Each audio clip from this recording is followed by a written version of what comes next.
누가복음 23장 39절에서 43절 말씀을 가지고 오늘 저는 구세주와 함께 못 박힌 두 죄인이라는 제목으로 말씀을 나누기를 원합니다. 구세주 되신 예수님과 함께 못 박혔던 두 죄인에 대한 이야기입니다.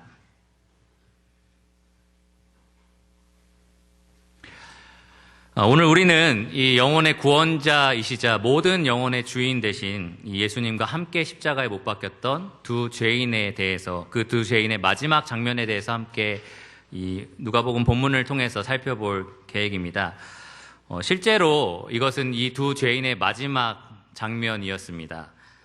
이 십자가에 달리고 나서 그들이 한 6시간 후에 금요일 오전 9시경에 그들이 십자가에 못 박혔는데요.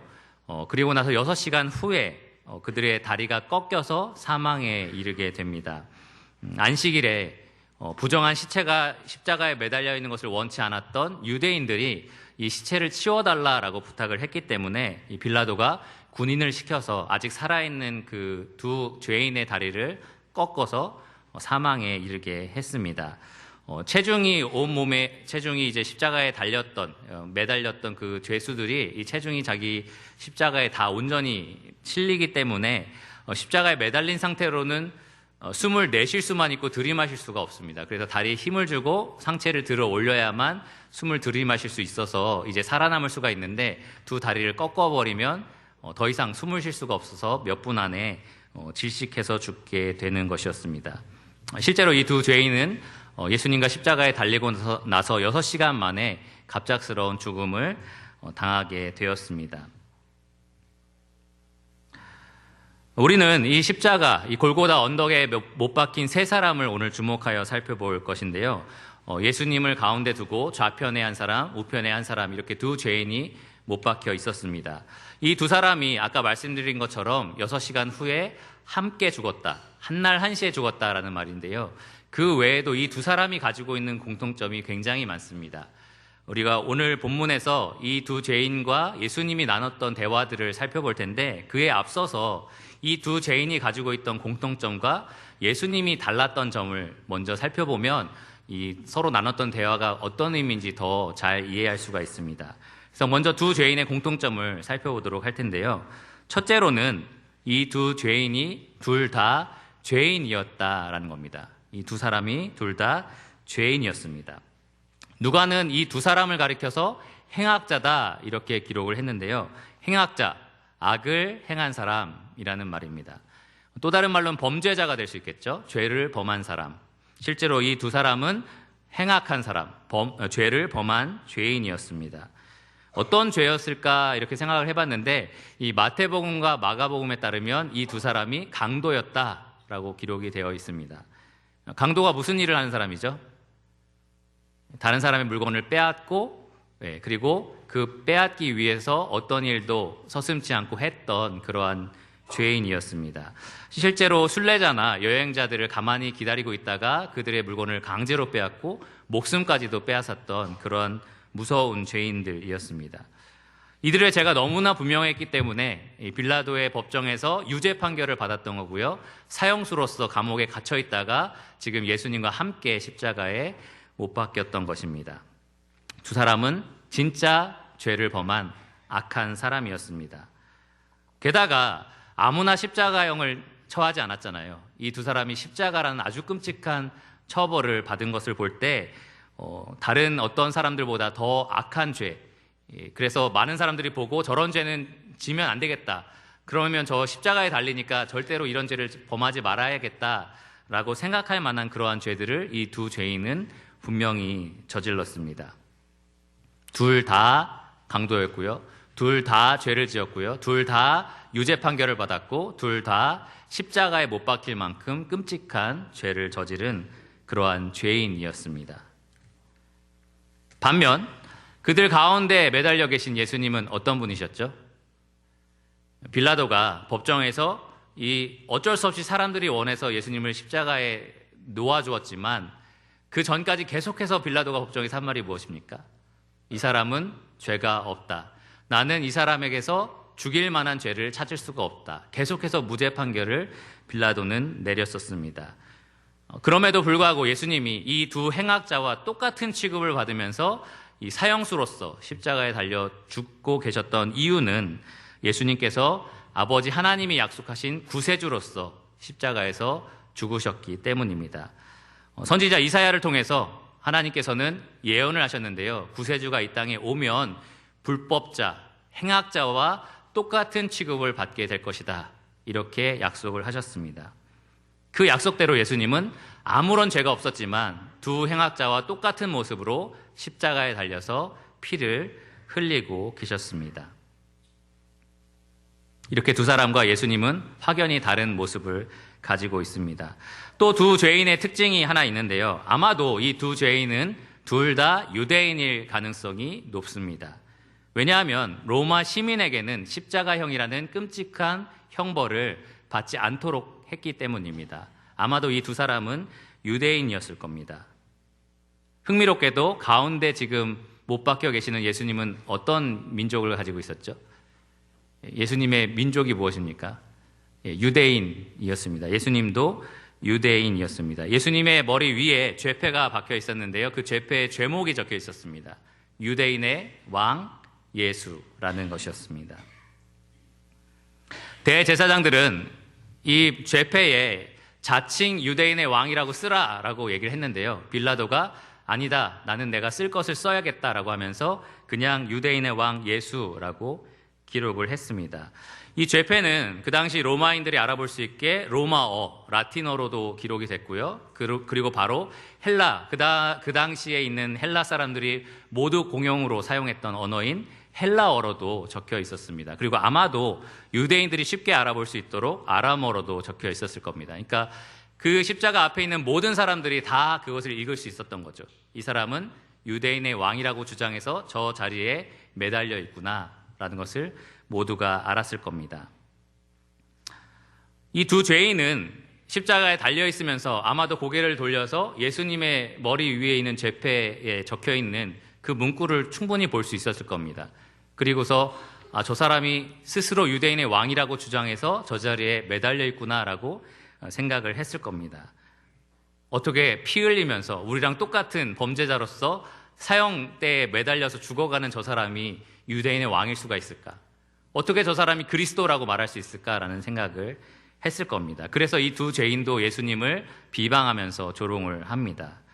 실제로 예수님을 둘러싼 수많은 사람들, 유대 종교 지도자들뿐만 아니라 군인들, 그리고 유대인 백성들까지도 다 예수님을 조롱했습니다. 네가 진짜 유대인의 왕이면 한번 내려와 봐라.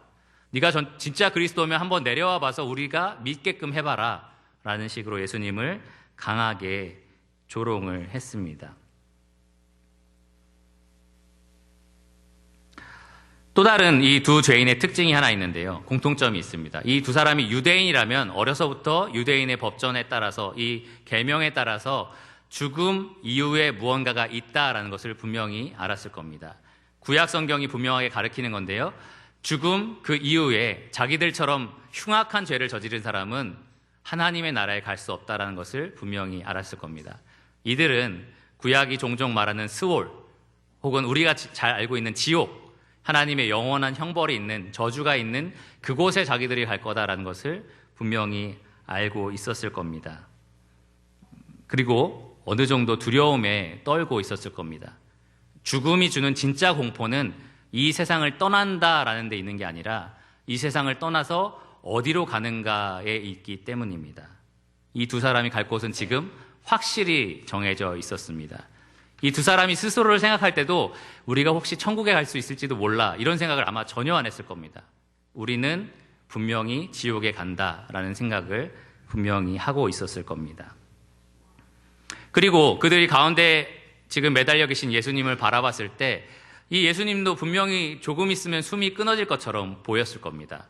등은 다 박고랑처럼 파였고요. 머리랑 손발에는 피가 막 흐르고 있었고, 그리고 채찍에 너무 많이 맞아서 더 이상 이제 숨을 쉴 수 없을 정도로 많이 기진한 상태일 텐데요. 저 사람 좀 있으면 이제 곧 숨이 끊어지겠구나라고 생각을 했을 겁니다. 실제로 6시간 후에 이 두 죄인은 다리가 꺾여서 강제적으로 죽음을 당하는데요. 예수님은 다리가 꺾이지 않았습니다. 왜냐하면 이미 돌아가셨기 때문입니다. 그런데 이 두 사람은 자기들이 죽음 이후에 지옥이라는 곳에 간다라고 두려워하며 기다리고 있었지만 이 가운데 계신 예수님을 기다리고 있는 건 이 지옥이 아니었습니다.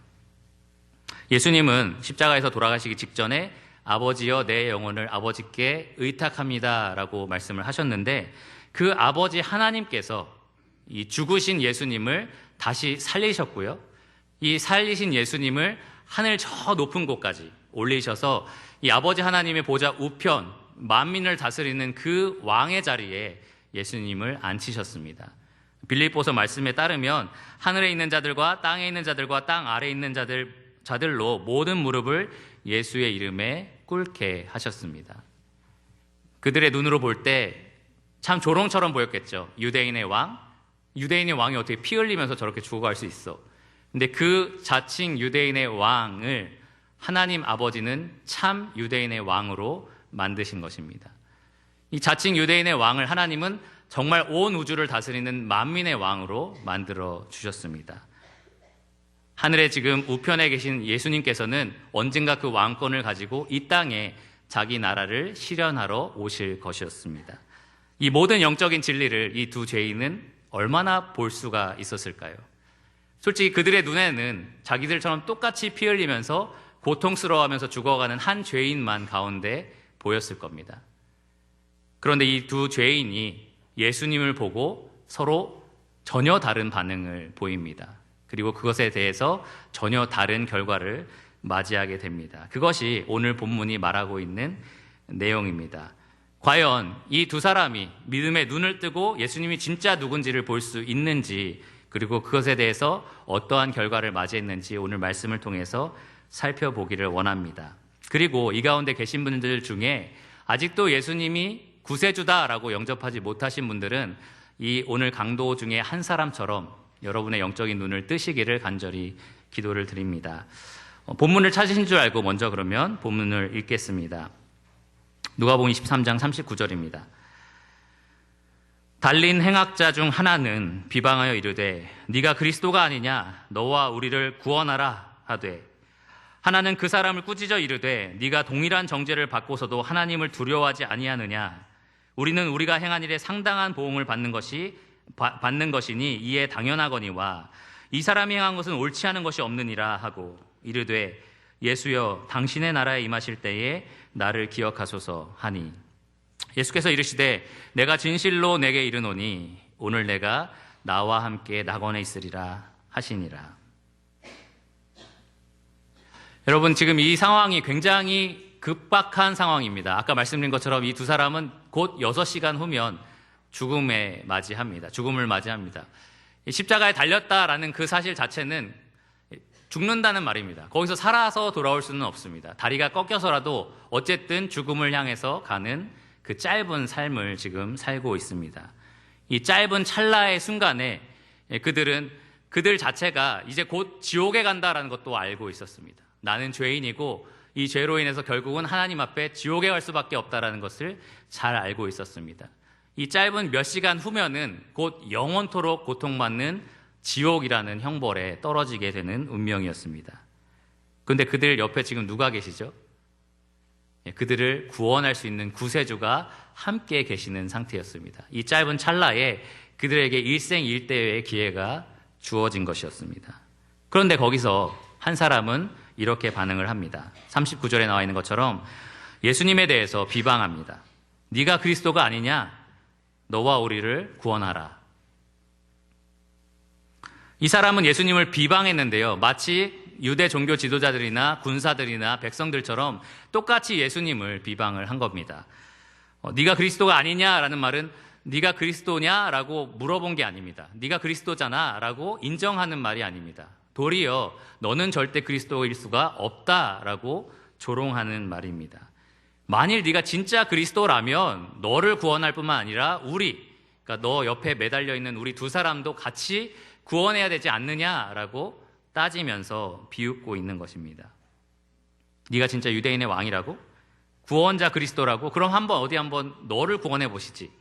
그리고 우리도 한번 구원해 봐라. 그럼 내가 믿겠다. 그런데 그렇게 못할 거 뻔하잖아 라고 지금 따지면서 조롱을 하는 겁니다. 그런데도 네가 스스로 유대인의 왕, 하나님이 보낸 그리스도라고 주장해서 여기 매달려 있다고? 참 얼마나 어리석고 미련한 일이냐라는 식으로 지금 예수님을 조롱하고 있습니다. 절대로 이 예수를 구세주로서는, 유대인의 왕 혹은 그리스도로서는 받아들일 수 없다라고 단호하게 표현을 하는 겁니다. 사실상 오늘날 수많은 사람들이 예수님을 거절하는 이유가 이 사람과 같습니다. 많은 사람들이 이 십자가에 달린 강도처럼 자신이 죄인이라는 것을 어느 정도는 인정합니다. 혹시 이 자리에 계신 분들 중에 나는 전혀 죄를 진 적이 없다라고 생각하시는 분들 손 한번 들어보시겠습니까? 아마 아무도 들지 않으실 텐데요. 혹시 속으로라도 나는 살면서 단 한 번도 죄를 진 적이 없다라고 생각하시는 분이 계십니까? 아마 없을 겁니다. 만약에 그렇다면 여러분의 양심의 문제가 있는 겁니다. 우리 모두는 다 죄를 지은 사람들입니다. 이 강도가 자기가 죄인이다라는 것을 어느 정도 알았던 것처럼 모든 사람이 자기가 죄인이다라는 것을 어느 정도 인정합니다. 또 이 강도가 이 죄 때문에 자신이 죽음에 향하고 있다라는 것을 아는 것처럼 우리 모두는 언젠가 죽음으로 가고 있다라는 것을 잘 알고 있습니다. 나는 영원히 살 거다라고 생각하시는 분 없죠? 나는 죽지 않는다라고 생각하시는 분 아마 아무도 없을 겁니다. 우리가 장례식에 가도 늘 생각하는 것 중에 하나가 우리 부모님도 언젠가 돌아가시겠구나 라는 생각을 하게 되고요. 나도 언젠가 이 자리에 있겠구나 라는 생각을 하게 됩니다. 문제는 우리가 잊어버린다는 데 있지, 근데 모든 사람이 죽음으로 가고 있다는 것을 다 알고 있습니다. 또 이 강도처럼 우리는 죽음 이후에 무언가가 있다라는 것을 압니다. 하나님이 우리 안에 양심을 주셨기 때문에 옳지 못하게 산 것, 이 죄에 대한 대가를 언젠가 죽음 이후에 치를 거다라는 생각을 우리가 다 가지고 있습니다. 마치 성경이 한 번 죽는 것은 사람에게 정해진 거고 그 후에는 심판이 있다라고 말하는 것처럼 우리 모두는 죽음 이후에 심판이 있다라는 것을 어느 정도 감지하고 있습니다. 그런데 우리 모두가 그런 것을 어느 정도 다 알고 있는데도 날마다 이 말씀에서 전해지는 이 예수님, 구세주에 대한 복음이 선포되는데 큰 관심이 없습니다. 내 영혼이 구원받는 데 대해서 그렇게까지 관심이 없습니다. 예수님이 유일한 구세주다라고 설명을 해도 별로 그렇게 들으려고 하지 않습니다. 이 십자가의 구원이 그 사람들에게 들리기에는 미련하고 어리석게 들립니다. 자기의 삶에 점점 죽음이 다가오고 있다라고 아무리 얘기를 해도 그 영원한 죽음으로부터 해방될 수 있는 길에 대해서 전혀 관심을 갖지 않습니다. 자기를 구원해달라라고 이 구세주에게 요청을 하지 않는 것입니다. 왜 그럴까요? 왜 사람들이 구세주를 영접하지 않을까요? 왜 사람들이 구세주에게 구원을 요청하지 않을까요? 두 가지 정도 이유가 있는 것 같습니다. 첫째로는 이 예수님을 비방했던 이 사람의 태도에서 알 수 있는 건데요. 이 사람이 예수님께 이렇게 말하는 것을 잘 들어보십시오. 네가 그리스도면 우리를 구원하라. 여기서 구원하다라는 것은 어떤 의미일까요? 네가 그리스도면 나를 영원히 천국에 갈 수 있도록 구원해봐라 라는 의미입니까? 아니면 네가 그리스도면 나를 십자가에서 내려와서 잘 먹고 잘 살 수 있게 도와달라라는 걸까요? 후자입니다. 이 사람은 자기 영혼 구원에는 관심이 없어요. 이 사람은 지금 십자가에서 내려와서 자기가 잘 먹고 잘 사는 것, 목숨을 건재하는 것, 그것에만 관심이 있는 사람입니다. 이 강도는 영혼의 구원에 조금도 관심이 없었습니다. 어떻게 하면 이 땅에서 잘 살까? 이 땅에 대해서만 관심이 있었습니다. 많은 사람들이 예수님에게 구원을 요청하지 않는 이유는 이와 같습니다. 그들의 영혼 구원에 아무런 관심이 없기 때문입니다. 다만 이 땅에서 어떻게 먹고 살 것인지 그것에만 관심이 있기 때문입니다. 예수님은 좋은 밭의 비유를 들어서 말씀해 주셨는데요. 복음이라는 씨앗이 어떤 사람에게 심겼는데 그 밭에 이생의 염려나 아니면 재물 혹은 향락 때문에 그 복음의 씨앗이 제대로 심기지 못한다라고 말씀하셨습니다. 많은 사람들의 마음에 이생에 대한 생각, 재물에 대한 생각, 그리고 쾌락에 대한 생각으로 가득 차 있기 때문에 자기 영혼이 구원받아야 된다는 것을 전혀 생각하지 않는 것입니다. 사실 이것은 굉장히 어리석은 일입니다. 이 인생은 정말 안개처럼 사라져 버릴 거잖아요. 여기 모친님, 부친님들 계시지만 인생이 짧죠? 인생이 얼마나 짧습니까? 근데 이 짧은 이 생에 우리가 모든 관심을 쏟고 모든 노력과 모든 것들을 쏟아부으면서 영원하게 살아갈 우리 영혼에 대해서는 아무런 관심이 없다라는 것은 정말로 슬픈 일입니다. 마치 예를 들자면 지금 비행기를 탔는데 비행기가 정신없이 추락하고 있는 상태입니다. 근데 그 비행기에서 여러분을 구원해 줄 수 있는 유일한 승무원이 하나 있는데 그 승무원에게 여러분이 음료수를 갖다 달라, 여기서 마실 수 있게 달라라고 요청하는 것과 같습니다. 여러분이 불타는 지옥으로 조금씩 다가가고 있는데도 오직 구하는 것이 이 땅의 것뿐이라면 마치 그런 사람과 같습니다. 구세주에게, 여러분의 영혼을 구원할 수 있는 그분에게 구원을 요청하고 있지 않기 때문입니다. 두 번째로, 많은 사람들이 예수님을 구세주로 영접하지 않는 이유, 구원을 요청하지 않는 이유는 이 강도처럼 이 예수님을 구세주로 보지 않기 때문입니다. 이 강도가 예수님에게 네가 진짜 그리스도냐? 정말 그리스도면 한번 이렇게 해보시지라고 비방했던 것처럼 많은 사람들은 예수님을 그리스도로 받아들이지 않습니다. 이 강도에게 있어서 예수님이 비참하게 피 흘리면서 죽었던 한 죄수에 불과했던 것처럼 많은 사람에게 있어서 예수님은 2000년 전에 십자가에서 죽은 한 사람에 불과합니다. 물론 예수님을 믿지 않는다고 해서 예수님에 대해서 다 안 좋게 생각하는 건 아닙니다. 많은 사람들이 예수님에 대해서 좋은 분이야 라고 얘기를 합니다. 선한 선생이야, 도덕적으로 훌륭한 분이었어, 인격적으로 정말 좋은 분이라서 세계 4대 성인 중에 한 사람이었어 라고 얘기를 합니다. 그분이 보이신 희생과 사랑의 본은 모든 세대가 본받아야 될 거야 라고까지도 얘기를 합니다. 그리고 십자가에 달려 죽으신 그것에 대해서도 안타깝게 여깁니다. 정말 억울하게 죽으셨다.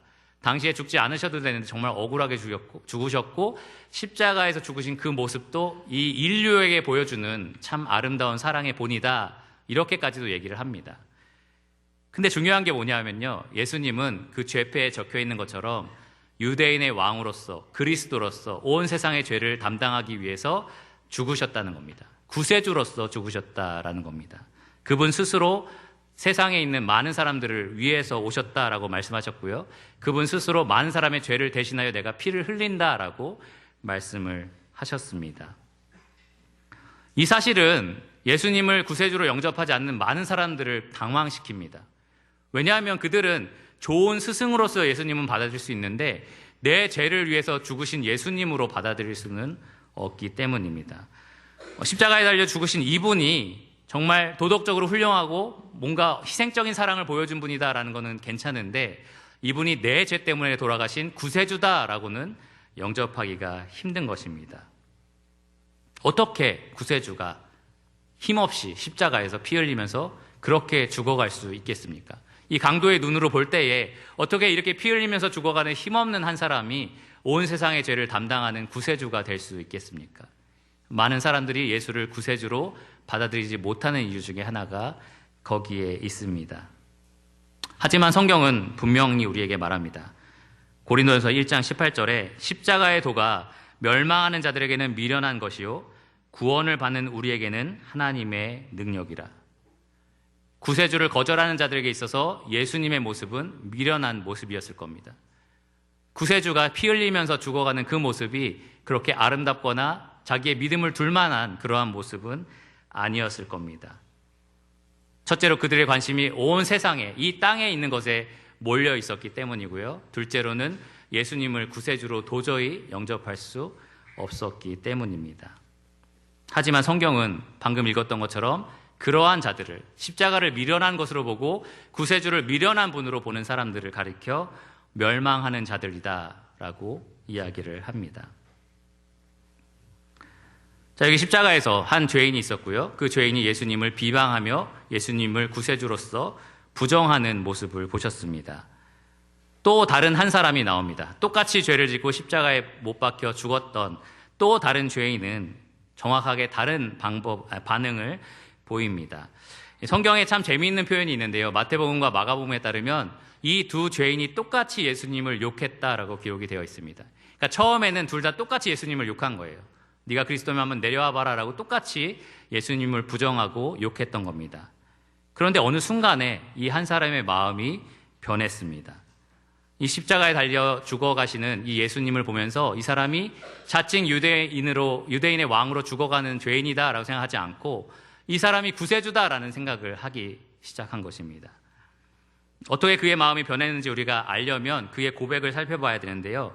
그가 고백한 내용들을 보면 적어도 3가지 그의 마음이 정말 참된 믿음으로 차 있다라는 사실을 알 수 있습니다. 첫째로 그는 먼저 하나님 앞에서 자신이 죄인이라는 사실을 분명하게 봤습니다. 40절을 보시면 그가 이렇게 말합니다. 예수님을 비방하는 한 죄인에게 한 말인데요. 네가 동일한 정죄를 받고서도 하나님을 두려워하지 아니하느냐? 우리는 우리가 행한 일에 상당한 보응을 받는 것이니 이에 당연하거니와. 이 죄인은 자기가 십자가에 달려서 죽을 만큼 분명히 죄를 지었다라는 사실을 인정했습니다. 자신이 행한 일이 악하다라는 것을 분명하게 인정한 것입니다. 이것을 그냥 사람들의 판결에 따라서 이 판결을 받았으니까 난 죄인이지라는 수준으로 이해한 게 아니라요. 하나님 앞에서 인정을 합니다. 하나님 보시기에 하나님 그 두려운 하나님 앞에서 우리는 모두 죄인이다라는 것을 분명하게 인정하는 것입니다. 이 모습이요, 모든 구세주를 받아들인 사람들에게서 분명히 보여지는 모습입니다. 자기의 죄를 하나님 앞에서 깊이 깨닫는 것입니다. 많은 사람들이 그런 얘기를 합니다. 그럼 저도 죄인이죠. 완벽하게 의로운 사람이 어디 있겠습니까? 저도 죄인이죠. 근데 저 TV에 나오는 어떤 흉악범보다는 제가 좀 낫게 살았습니다. 적어도 우리 자녀들에게는 부끄럽지 않은 삶을 살았습니다. 이런 식으로 많은 사람들이 자기가 죄인인 것을 이런 식으로 고백을 합니다. 근데 그런 사람에게는 사실 소망이 없습니다. 이 자기 죄를 다른 사람과 비교하면서 자기가 어느 정도 의롭다라고 주장하는 것이기 때문입니다. 진짜 소망이 있는 사람은 자기 죄를 하나님 앞으로 가져갑니다. 거룩하신 하나님 앞에서 자기가 얼마나 죄인인가라는 것을 철저하게 깨닫는 것이 필요합니다. 이 강도는 지금 하나님을 두려워하면서 이 하나님을 비방하는 다른 강도를 향하여 말하는 겁니다. 우리는 우리가 행한 일에 마땅한 처벌을 지금 받고 있다라고 말을 합니다. 하나님 앞에서 우리는 분명히 죄인이다라고 인정을 하는 것입니다. 만일 여러분들이 예수님을 구세주로 영접하기 원하신다면 먼저 이것을 하셔야 합니다. 내가 정말 죄인이다라는 것을 인정하셔야 합니다.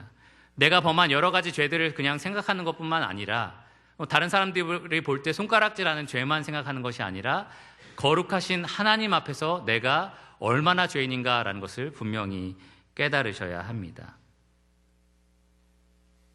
여러분들이 하나님의 구원의 은혜를 원하신다면 여러분이 얼마나 철저히 무능력한 존재인지를 아셔야만 합니다. 만일 여러분들이 나는 괜찮은 죄인이야 라고 생각한다면 절대로 하나님께 구원을 요청하지 않으실 겁니다. 이 강도처럼 얼마나 여러분들이 죄인인지를 철저하게 깨달아야만 합니다. 이 강도는 그것을 깨달았고요. 그렇게 믿음의 고백을 했습니다. 두 번째로 이 강도가 한 고백을 보면 이 사람은 예수님의 무죄함을 발견합니다. 41절을 보시면 이 사람이 행한 것은 옳지 않은 것이 없느니라. 이 사람은 예수님이 단순히 지금 억울하게 돌아가신다라고 생각한 것이 아닙니다. 어떻게 말을 했냐면 예수님이 행한 일 가운데 옳지 않은 것이 없다라고 이야기를 했습니다. 한마디로 말하면 예수님은 완전히 죄가 없으신 분이다라고 고백을 한 것입니다. 여러분이 아는 사람 중에 죄가 하나도 없는 사람 있습니까? 여러분이 되게 존경하는 어떤 선생님 중에, 스승 중에 저 사람 정말 죄가 하나도 없어 라고 생각되는 분이 계십니까? 없을 겁니다. 위대한 스승, 아무리 세상 사람들이 떠받치는 그러한 성인일지라도 분명히 연약함이 있고 분명히 죄가 있습니다. 죄가 없는 유일한 한 사람이 있다면 바로 하나님이 보내신 그리스도, 이 예수 그리스도 한 분뿐입니다. 아무런 죄가 없으시지만 그 자리에 계신 것은 많은 사람의 죄를 대신 담당하기 위해서였습니다. 그리고 이 강도는 그 사실을 알았기에 예수님을 아무런 죄가 없는 분이다라고 고백을 한 것입니다. 고린도후서 5장 21절을 보면 이런 말씀이 있습니다. 하나님이 죄를 알지도 못하신 이를 우리를 대신하여 죄로 삼으신 것은 우리로 하여금 그 안에서 하나님의 의가 되게 하려 하심이라.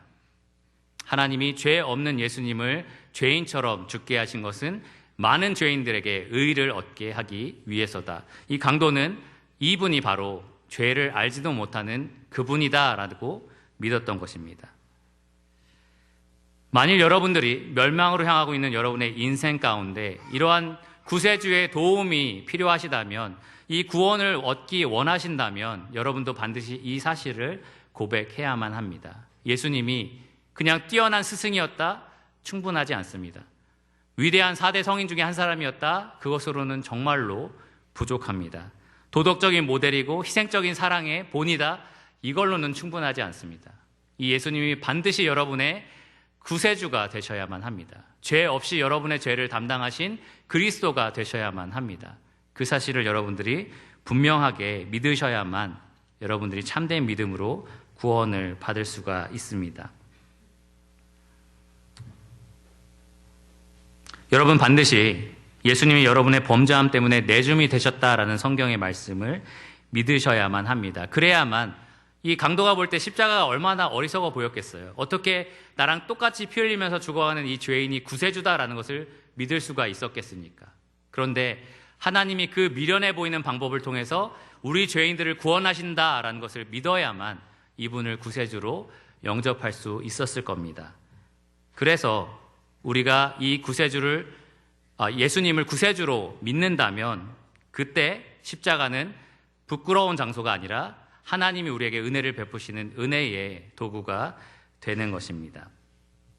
정리해서 말씀을 드리면 이 사람이 얼마나 예수님에 대해서 많이 알고 있었는지 우리는 알 수 없습니다.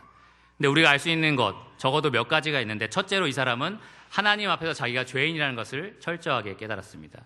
둘째로 이 사람은 이 예수가 자기 죄 때문이 아니라 다른 사람의 죄 때문에 죽고 있는 무죄한 사람이다라는 것을 믿었습니다. 그리스도라는 사실을 알았습니다. 그리고 세 번째로 이 사람은 그렇기 때문에 이 구세주에게 구원을 요청합니다. 42절을 보시면 예수여 당신의 나라에 임하실 때에 나를 기억하소서.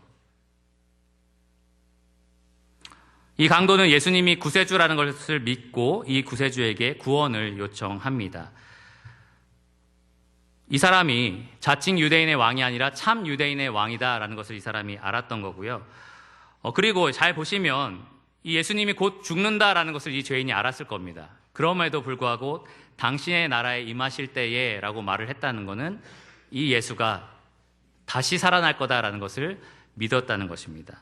그래서 그 나라에 임하실 거고 그 나라에 임하실 때에 이러한 요청을 해야겠다라고 생각을 한 것입니다. 더불어 그는 예수님이 자기를 구원할 수 있는 능력이 있는 분이다라는 것을 믿었습니다. 그래서 예수님에게 나를 기억해달라라고 요청을 합니다. 그리고 예수여라고 아주 친밀한 호칭으로 예수님을 불렀습니다. 이 사람이 얼마나 구원 교리에 대해서 정통하게 알았는지는 저는 잘 모르겠습니다. 그런데 사도 바울이 듣고 사도 바울이 전파했던 복음을 잘 들어보시면 이 사람이 가지고 있던 것과 크게 다르지 않습니다. 고린도전서 15장 3, 4절에 사도 바울이 내가 받은 것을 너희에게 전하였노니, 복음에 대한 얘기입니다. 이는 성경대로 그리스도께서 우리 죄를 위하여 죽으시고 장사 지낸 바 되셨다가 성경대로 사흘 만에 다시 살아나셨다. 이렇게 기록을 했습니다. 이 강도가 믿었던 것이 이겁니다. 예수님이 말씀대로 오신 그리스도로서 나의 죄를 대신해서 죽고 계시고 그리고 다시 부활하셔서 자기의 나라에 들어가실 거다.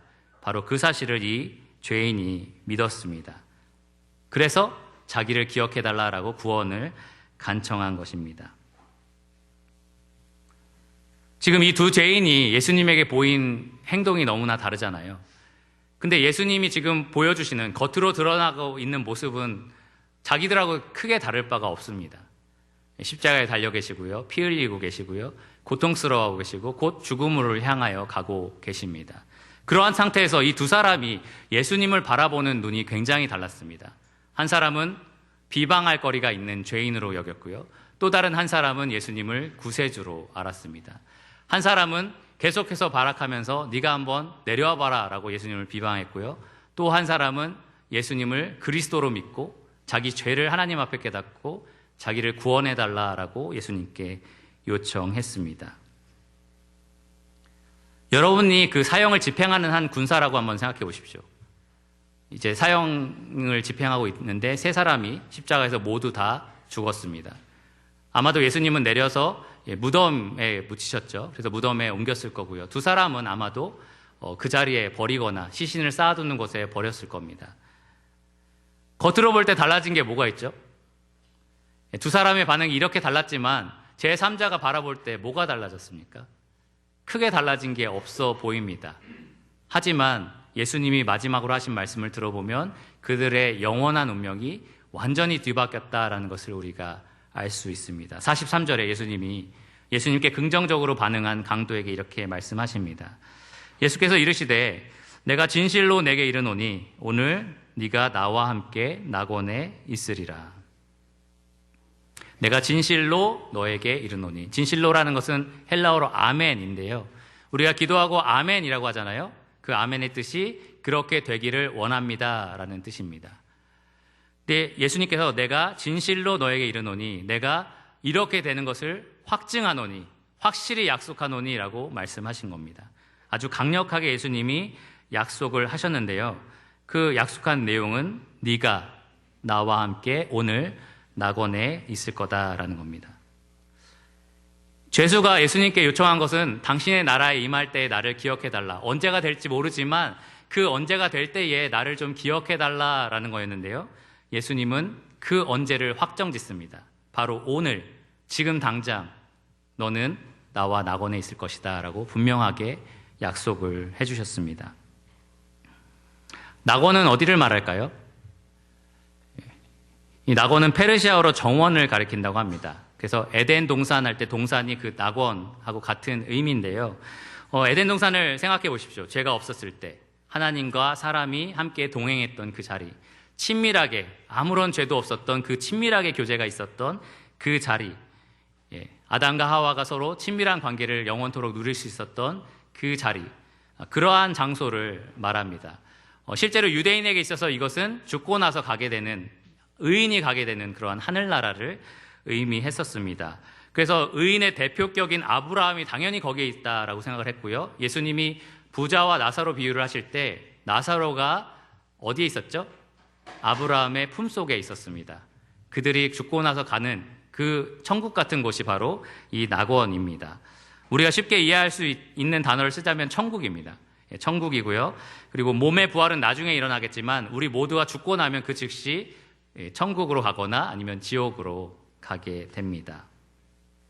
예수님은 이 죄수에게 네가 나와 함께 오늘 그 천국에 있을 거다라고 분명하게 약속을 하셨습니다. 여러분 되게 스릴 넘친다라고 생각되지 않으십니까? 이제 곧 몇 시간 후면은 영원한 지옥으로 떨어지고 있는 상황이었는데 정말 그런 상황에서 예수님이 이렇게 확증하신 겁니다. 네가 오늘 나랑 천국에 들어갈 거다. 이에 이 사람의 영원한 운명이 한순간에 뒤바뀌었습니다. 영원한 형벌, 영원한 지옥이라는 곳에 가고 있었는데요. 영원한 천국이라는 곳으로 영원한 운명이 뒤바뀌었습니다. 지난번에 한번 말씀드린 것 같은데 이 죄인의 가족이 있다고 생각해 보십시오. 집에서 내다버린 가족이겠죠. 십자가에 달려서 죽을 정도로 죄를 졌는데 집에서 거의 내버린 자식일 겁니다. 근데 그 가족 중 그 누구도 저 사람은 죽어서 천국 갈 거야 라고 생각했겠습니까? 아무도 생각 안 했을 겁니다. 아마 이 죄인 자체도 내가 천국에 혹시 갈 수도 있지 않을까 그런 생각을 조금도 하지 않았을 겁니다. 만약 이 죄인의 가족이 예수님을 믿고 천국에 갔다면 이 죄인을 만났겠죠? 그리고 얼마나 놀랄까요? 네가 여기 왜 있어? 라고 아마 하지 않을까요? 정말 그러한 완전 인생 대역전을 이루어낸 겁니다. 언제요? 그가 구세주에게 구원을 요청했을 때 일어난 일입니다. 바클레이라는 사람이 이렇게 말했습니다. 인간의 심장이 뛰고 있는 한 그리스도의 초대는 아직 계속되고 있다. 이 강도가 그랬습니다. 그의 심장이 멈추기 몇 시간 전에 그는 그리스도에게 초대를 받았고요. 그리고 영원한 천국으로 인도되었습니다.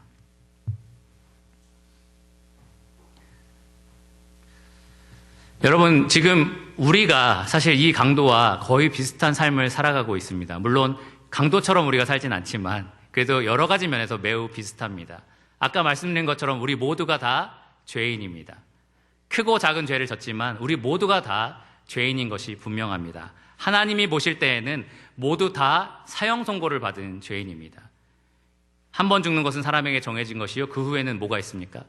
심판이 있습니다. 우리 모두는 나면서부터 사형 선고를 받은 이 죄수와 다를 것이 없는 사람들입니다. 우리 모두가 이 죄수처럼 죽음을 향해서 한 발짝 한 발짝 나아갑니다. 그것이 오늘이 될 수도 있고요, 내일이 될 수도 있고 10년 후가 될 수도 있고, 그러나 모든 사람은 이 죽음을 피할 수가 없습니다. 그리고 우리는 압니다. 죽음 그 이후에는 영원한 심판이 존재한다는 것을 말입니다. 그런데 우리는 이 두 죄수처럼 계속해서 구세주에 대한 말씀을 듣습니다. 구세주가 우리 곁에 지금 계시다라는 이야기를 듣습니다. 여러분이 여러분의 죄를 인정하고 구세주를 믿고 그분에게 구원을 요청한다면 그분이 들어주실 거다라고 계속해서 이 자리에서 말씀을 드리고 있습니다. 그런데 한 강도처럼 비방하는 말로 계속해서 흘려보내면, 그 기회들을 흘려보내면 그러한 운명을 맞이하게 되는 거고요.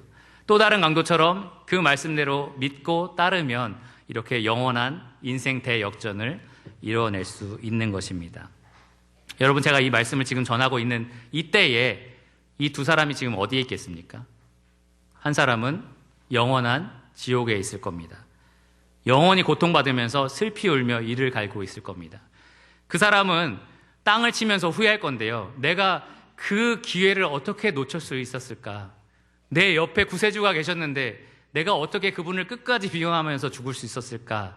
라면서 영원토록 후회할 것입니다. 또 한 사람은 어떨까요?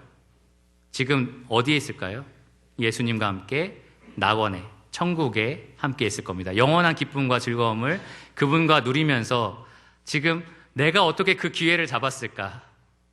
정말 죽을 때까지 한 번도 나한테 올 수 없었던 기회였는데 어떻게 딱 그 자리에 예수님이 못 박히셔서 내가 구원을 요청할 수 있고 그를 통해서 내가 이 영광스러운 나라에 영원토록 살 수 있다니, 아마 하나님 베푸신 은혜에 영원토록 감사와 찬양을 드릴 것입니다. 여러분, 이 자리에 계신 여러분들도 이 둘 중에 하나의 운명을 따라가게 되어 있습니다. 여러분, 어디로 가기를 원하십니까? 그것은 여러분들이 구세주에게 어떻게 반응하느냐에 달려 있습니다. 사실 이 말씀을 준비하면서 저는 유평교회에 계속 출석하고 있지만 계속해서 구세주를 영접하지 않는 그러한 분들을 기억하고 또 그분들의 이름을 들어서 기도하면서 이 말씀을 준비했습니다. 어제도 장로님과 집사님들 함께 모여서 아직까지 예수님을 영접하지 않은 분들을 위해서 같이 기도를 했는데요, 저는 그분들을 바라볼 때 굉장히 애타는 마음이 있습니다. 안타까운 마음이 있고 이 십자가에 달려있는 강도를 바라보는 그런 안타까운 마음이 있고요, 또 가끔 제가 여러분들의 가족들을 만나기 위해서 중환자실에 가게 될 때가 있는데 정말 의식도 없고 정말 이 상태에서 예수님을 받을지 말지 모르는 그 마지막 상태, 그곳에 계신 분들을 바라보는 심정으로 애타는 마음으로 여러분들에게 이렇게 요청하기를 원합니다. 여러분, 이제 얼마 남지 않았습니다. 죽음이 언제쯤 여러분을 찾아올지도 알 수가 없습니다. 정말 예수님을 간절히 찾으시기를 바랍니다. 예수님은 구하라, 찾으라, 그리고 문을 두드리라 라고 말씀하셨고요, 구하는 자마다 얻을 것이라고 말씀하셨고, 찾는 자는 찾아낼 것이라고 말씀하셨고, 문을 두드리면 열릴 것이라 라고 약속하셨습니다. 여러분, 제발 찾으시기를 바랍니다. 제발 이 예수님께 구하시기를 바랍니다. 여러분의 의식이 사라지고 정말 어떻게 할 수 없을 지경까지 미루지 마시고 지금 예수님을 영접하시기를 바랍니다. 더 지체하지 마시기를 바랍니다. 여러분에게 남은 시간이 얼마나 있을지 아무도 알 수 없습니다. 하나님 앞에서 여러분의 죄를 깨닫게 해달라고 구하시고요, 그리고 예수 그리스도가 누군지 진정 바라볼 수 있게 해달라고 구하시고 그분께 구원을 간청하시기 바랍니다. 이미 예수님을 영접하신 분들은 오늘 말씀을 어떻게 적용할 수 있을까요? 우리 모두가, 심지어 어려서부터 교회를 나온 사람들도 사실 이 인생 대역전을 이루어낸 강도와 다를 바 없는 축복을 받은 사람들입니다.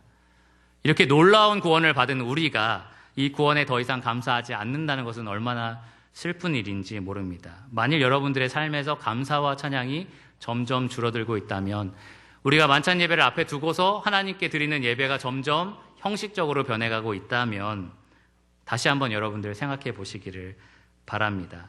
내가 이 생에 눈이 멀어 있구나, 내가 이 생에 귀가 먹어 있구나 가슴을 치면서 다시 여러분에게 스스로 날마다 복음을 전하시기를 바랍니다. 또 한 가지, 여러분들의 사랑하는 가족과 친척들을 이 십자가에 달려있는 강도라고 생각해 보십시오. 언제 죽을지 모르고요, 죽으면 영원한 지옥으로 향하고 있는 그들의 운명을 한번 생각해 보시기를 바랍니다. 여러분의 손에는 그들을 구원할 수 있는 구세주에 대한 복음이 들려 있습니다. 그러면 뭘 해야겠습니까? 가서 전하는 겁니다. 가서 그들에게 그들의 영혼을 뒤바꿀 수 있는, 운명을 바꿔줄 수 있는 구세주를 전하시기를 바랍니다. 여러분의 입술과 삶으로 전해서 이 예수님께서 숨이 끊어지시는 그 순간까지도 잃어버린 한 영혼을 찾으신 것처럼 여러분들의 가족들, 사랑하는 친척들을 찾으실 수 있을 겁니다. 그러니까 가서 전하시기를 바랍니다. 기도하고 말씀을 마치겠습니다.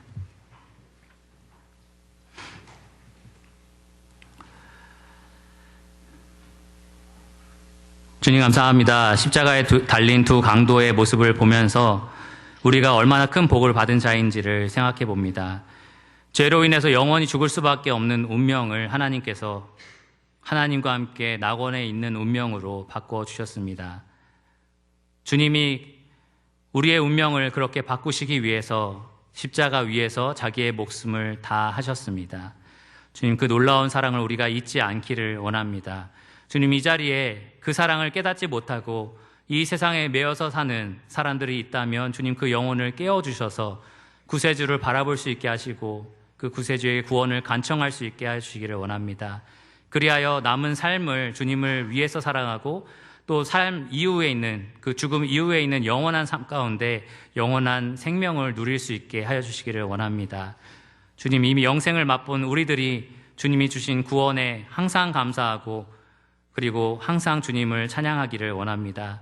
우리 삶에 주님보다 더 귀하게 자리 잡는 모든 것들을 제거하여 주시고 오직 하나님만 우리 삶 가운데 높임 받으시기를 원합니다. 우리를 구원하신 예수 그리스도 이름으로 감사하며 기도드렸습니다. 아멘.